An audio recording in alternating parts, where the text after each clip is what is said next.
Assalamualaikum dan salam sejahtera kepada semua.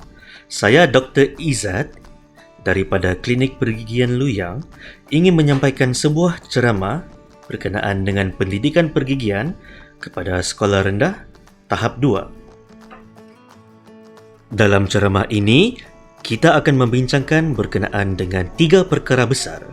Yang pertama, karies gigi dan gingivitis. Yang kedua, masalah pergigian ataupun trauma pergigian.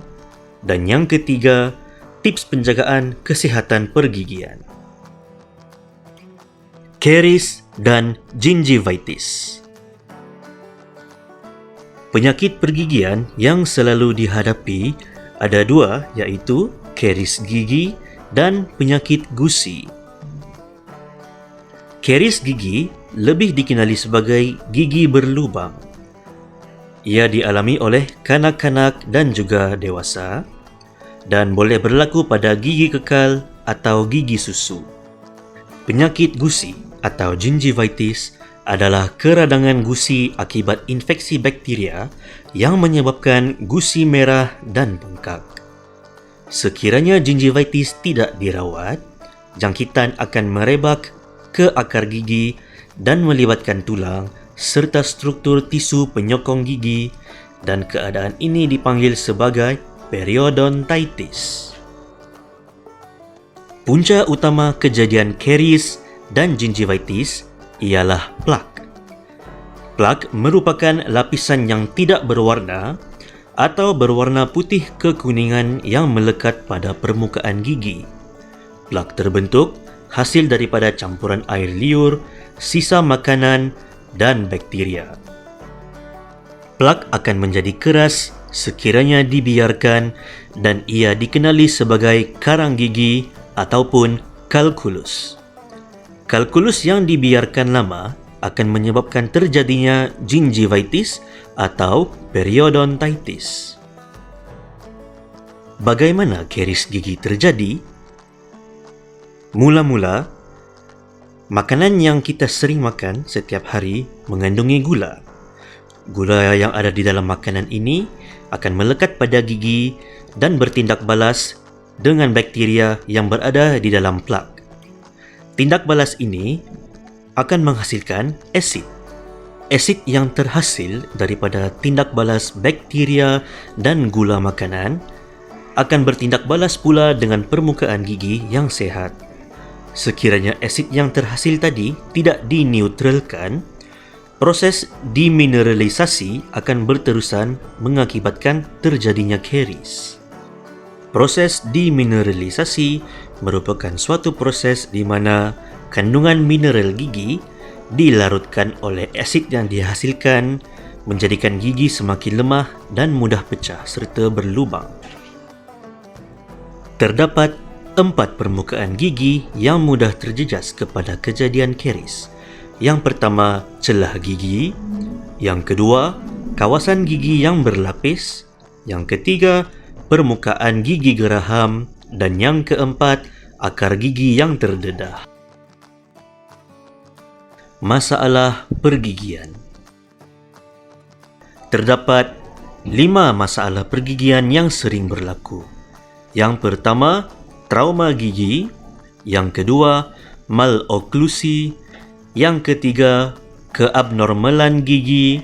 Yang keempat, gigi terimpak. Dan yang kelima, ulcer dan ketumbuhan. Trauma gigi ialah kecederaan yang berlaku pada gigi dan struktur penyokong.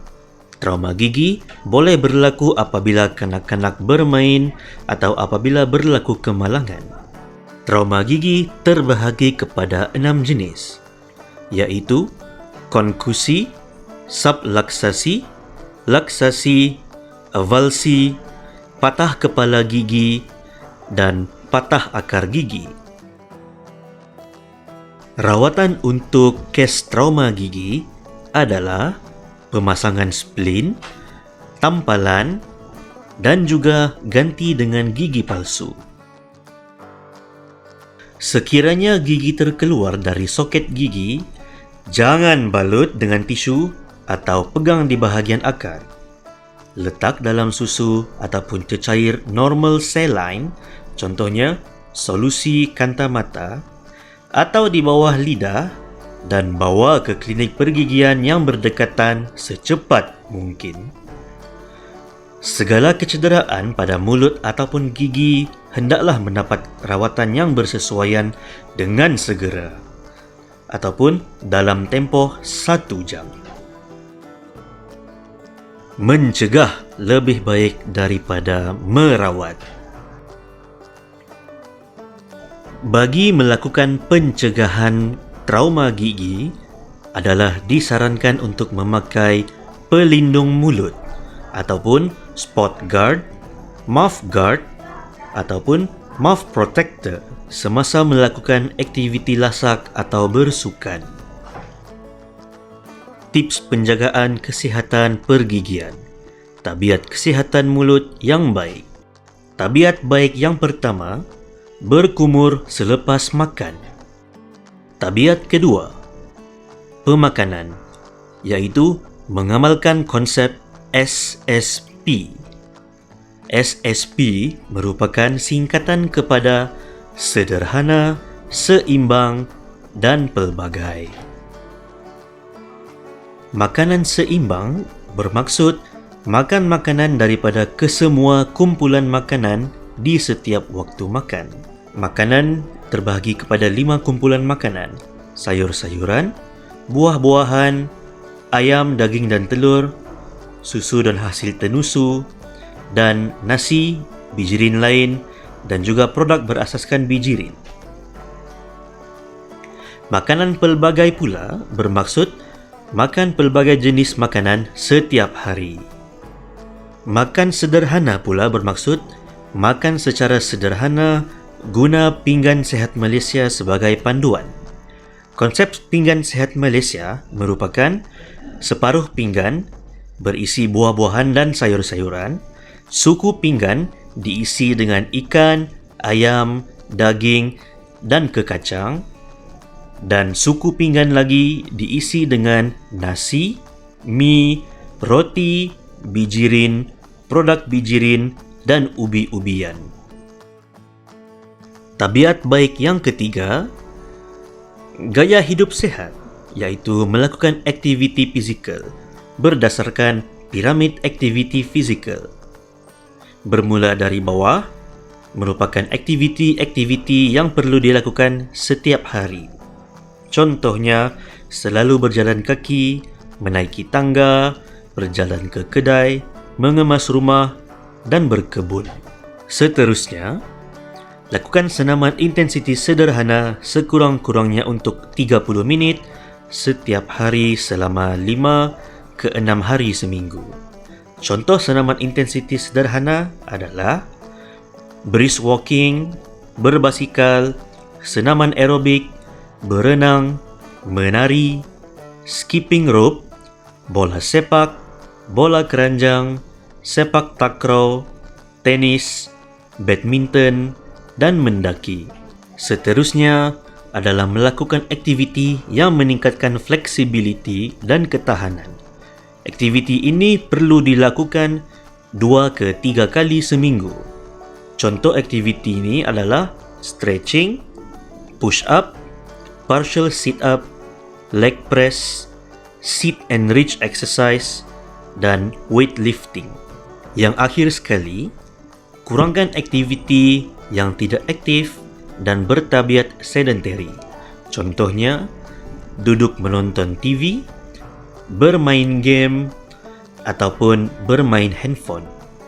Tabiat seterusnya, mengamalkan gaya hidup sehat dengan elakkan merokok atau vaping. Kerana rokok itu mempunyai pelbagai risiko.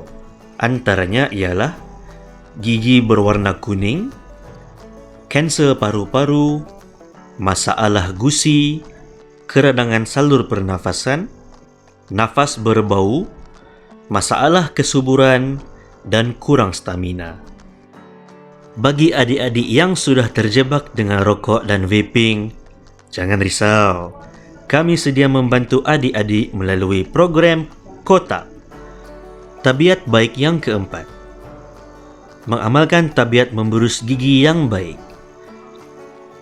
Adik-adik hendaklah berus gigi sekurang-kurangnya 2 kali sehari, iaitu pada waktu pagi dan malam sebelum tidur. Berus gigi sekurang-kurangnya selama 2 minit setiap sesi. Pilih berus gigi yang sesuai. Berus gigi mempunyai 3 kriteria. Kriteria pertama ialah saiz berus, sama ada small, medium ataupun large. Kriteria kedua, bentuk kepala berus. Dan kriteria ketiga, jenis berus, iaitu soft, medium ataupun hard. Pastikan menggunakan ubat gigi yang berfluorida. Fluorida membantu menguatkan lapisan luar gigi dari serangan asid oleh bakteria. Bagi kuantiti ubat gigi yang perlu digunakan, untuk umur dari masa gigi pertama tumbuh hingga ke umur 2 tahun, hanya perlu meletakkan secalit ubat gigi.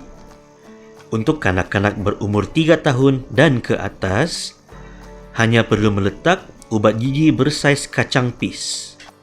Teknik memberus gigi untuk tahap 2, iaitu teknik modified buzz.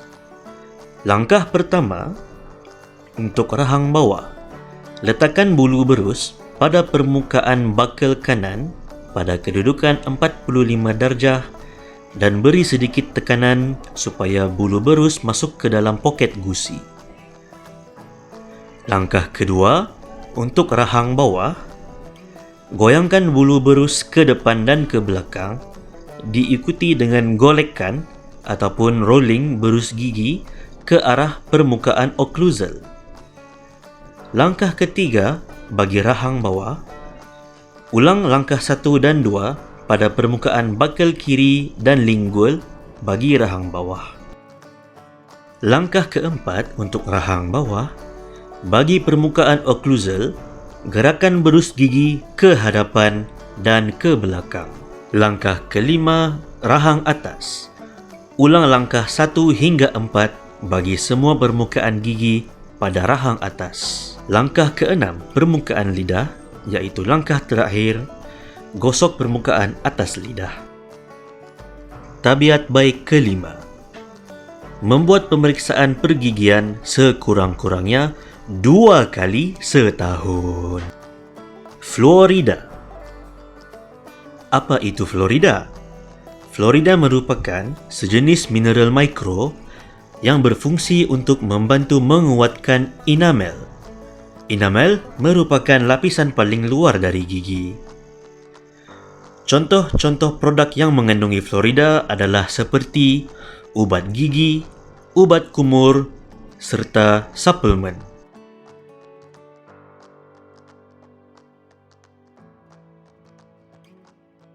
Sekian sahaja daripada saya, Dr. Izzat, mewakili Klinik Pergigian Luyang untuk ceramah kali ini.